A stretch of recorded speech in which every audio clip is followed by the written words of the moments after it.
Hello friends, welcome to Kajal's kitchen. आज हमारे kitchen में बन रहा है साबूदाना के पापड़। वो भी हम 1 कटोरी साबूदाना से बनाएंगे 200 जितने साबूदाना के पापड़। इजीली बन जाते हैं, कम मेहनत भी लगती है और आसानी से ये फटाफट से बन जाते हैं। इसमें ज़्यादा मेहनत भी नहीं करनी पड़ती है। तो चलिए आज की रेसिपी स्टार्ट करते हैं। और स्टार्ट करने से पहले आप मेरे चैनल पर पहली बार है और मेरा वीडियो पहली बार देख रहे हैं तो प्लीज़ मेरे चैनल को सब्सक्राइब पहले से ही कर देना। तो यहाँ मैंने 1 कटोरी जितना साबूदाना लिया है और अच्छे से इसको वॉश कर देना है 2 से 3 पानी से।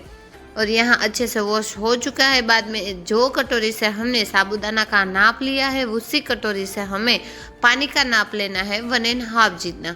1.5 जितना हम इसके अंदर पानी डाल देंगे तो ज़्यादा भी पानी नहीं रहेगा साबूदाना में और कम भी नहीं लगेगा। अच्छे से ये सोप हो जाएंगे और सॉफ्ट हो जाएंगे।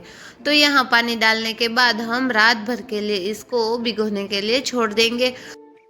आपके पास टाइम नहीं है तो 6 से 7 घंटे के लिए भी इसको रख सकते हैं। तो यहाँ अच्छे से सॉफ्ट हो चुके हैं, खुले खुले और अलग अलग एकदम सॉफ्ट ऐसे साबूदाना बन चुके हैं।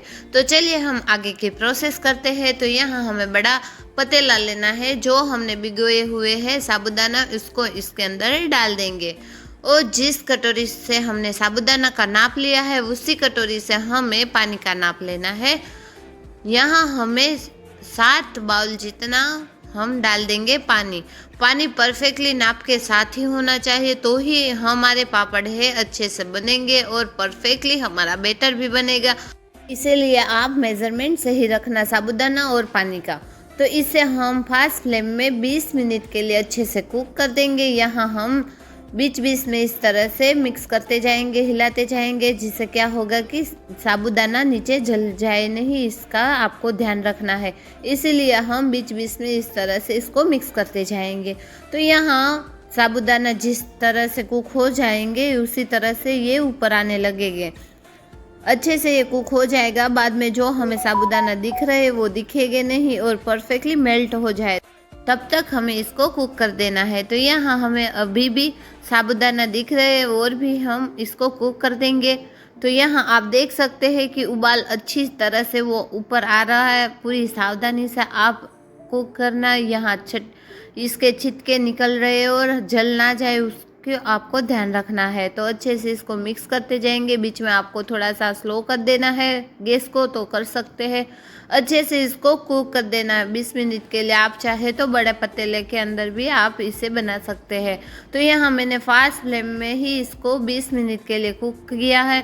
तो यहाँ आप देख सकते हैं कि हमारे जो साबूदाना है अच्छे से मेल्ट हो चुके हैं और दिख भी नहीं रहे हैं। तो परफेक्टली हमारा जो बैटर है वो अच्छे से पक चुका है।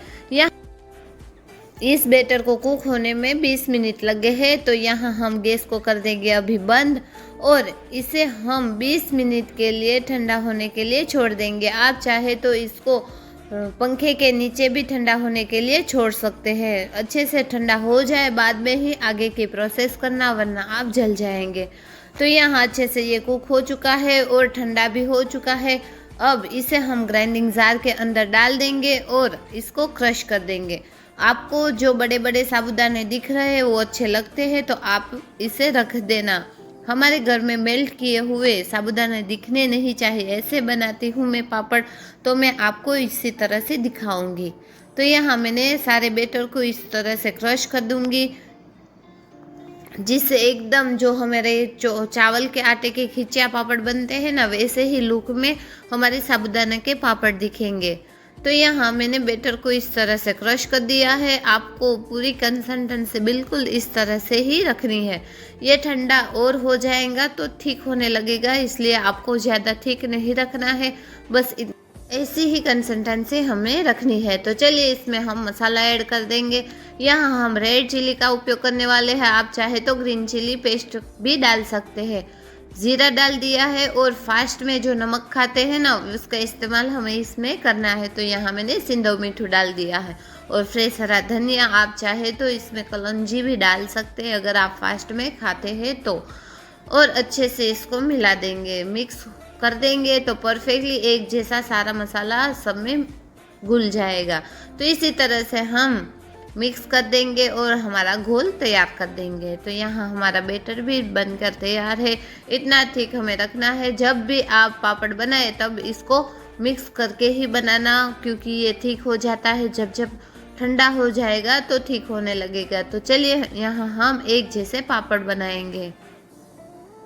तो इतना थिक रखना है कि मैंने जो लाइन बनाई है वो एक दूसरे से मिल नहीं रही है। तो यहाँ मैंने चूड़ियों ली है। यहाँ चूड़ियों के अंदर हम बैटर डाल देंगे और एक जैसे एक साइज में ही हमारे पापड़ बनेंगे। जैसे मार्केट में मिलते हैं ना, वैसे ही। आप चाहे तो तुम्हारी पसंद के छोटे या बड़े ये पापड़ बना सकते हैं, या चूड़ियों में एक जैसे शेप में भी एक साइज में बना सकते हैं। तो चलिए फ्रेंड्स, इसे हम एक दिन के लिए सुखाएंगे रूम टेम्परेचर में। रात भर के लिए रख देंगे तो सुबह आप देखेंगे तो आसानी से निकल जाएंगे। तो आपको धूप में सुखाना है तो वहाँ पे आप बना सकते हैं और सारे पापड़ को इस तरह से सुखा सकते हैं। तो यहाँ सुबह आप देख सकते हैं कि हमारे सारे पापड़ सूख गए हैं। यहाँ हम पलटा देंगे तो आसानी से ये पापड़ निकल भी जाएंगे। तो चलिए मैं यहाँ आपको एक पापड़ दिखाती हूँ पलटा के कि आसानी से ये अच्छे से निकल जाता है। तो सारे पापड़ हमें इस तरह से निकाल देने हैं और मैं इसको प्लेट में रख के धूप में सुखाने वाली हूँ। तो यहाँ इस तरह से पलटा देंगे और प्लेट में रख देंगे 4 से 5 घंटे के लिए। तो क्रिस्पी करारा है, हमारे साबूदाना के पापड़ एकदम सूख जाएंगे। अच्छे से ये ट्रांसपेरेंट हो चुके हैं फ्रेंड्स, आप देख सकते हैं अच्छे से ये सूख जाते हैं। तो टेरेस में क्या होता है, धूल मिट्टी बहुत होती है, इसीलिए हम रूम में ही इसको सुखाने वाले हैं। आप चाहे तो धूप में भी सुखा सकते हैं। तो चलिए यहाँ हम इसको फ्राई कर देते हैं। इसको फ्राई होने में टाइम नहीं लगता है, पहले से ही मैंने ऑयल को गर्म होने के लिए छोड़ दिया था। यहाँ हमारा अच्छे से गर्म होना चाहिए तेल, तो अच्छे से ये फ्राई हो जाएगा। तो फ्रेंड्स, आज की मेरी ये रेसिपी आपको कैसी लगी है वो कमेंट करके ज़रूर बताना। अभी तक आपने मेरी चैनल को सब्सक्राइब नहीं किया है तो प्लीज़ मेरी चैनल को सब्सक्राइब कर देना और लाइक ज़रूर से कर देना, नोटिफिकेशन भी ऑन कर देना, जिससे मेरा वीडियो आप तक पहले पहुँचे। ये पापड़ एकदम से सॉफ्ट बनते हैं। तो फ्रेंड्स, एक बार बनाइए और साल भर के लिए उपवास या व्रत में इसे आप खा सकते हैं। तो चलिए मिलते हैं ऐसे ही कुछ नई रेसिपी के साथ। तब तक के लिए बाय। और इससे आप ज़रूर से ट्राई करना, एकदम सॉफ्ट बनते हैं और एकदम नरम बनते हैं, बिना दांत वाले भी खा सकते हैं, ऐसे ये पापड़ बनते हैं। तो चलिए फ्रेंड्स, मिलते हैं नेक्स्ट रेसिपी के साथ, कुछ नई रेसिपी के साथ। तब